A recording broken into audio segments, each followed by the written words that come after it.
আসসালামু আলাইকুম, আমি Masud Rana, income tax lawyer.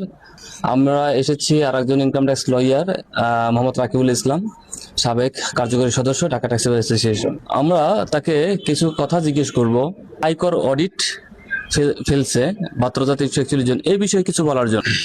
72,341 জন করদাতার আয়কর রিটার্ন অডিটে ফেলা হয়েছে।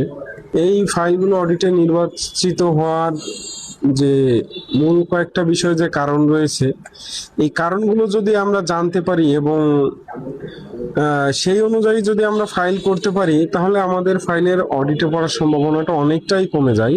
বর্তমান তো অনলাইন যুগ, তো এআই দিয়ে ফাইল অডিটের জন্য সিলেক্ট করা হয়, তো যে কোনো ফাইলে অডিটে পড়তে পারে। তো আসলে এর আগে যখন ম্যানুয়াল সিস্টেম ছিল, তখন আয়কর কর্মকর্তারা এবং যারা কর্মচারী আছে, এরা ফাইলগুলো দেখে শুনে যাচাই বাছাই করে মূলত যে ফাইলগুলোতে ত্রুটি থাকতো, সেই ফাইলগুলোই শুধু অডিটের জন্য নির্বাচিত হতো।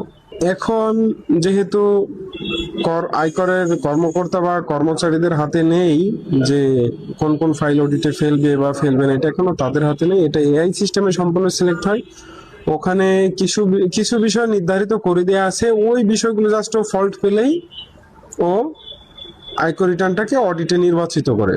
সেটা তার মধ্যে এই বিষয়গুলোর মধ্যে কয়েকটা বিষয় হচ্ছে, বিগত বছরে যে আপনি আয় দেখাইছেন, পরবর্তী বছরে যদি তার থেকে কিছু টাকা আয় কম দেখান, তাহলে আপনার ফাইল অডিটের জন্য নির্বাচিত বা সিলেক্টেড হবে।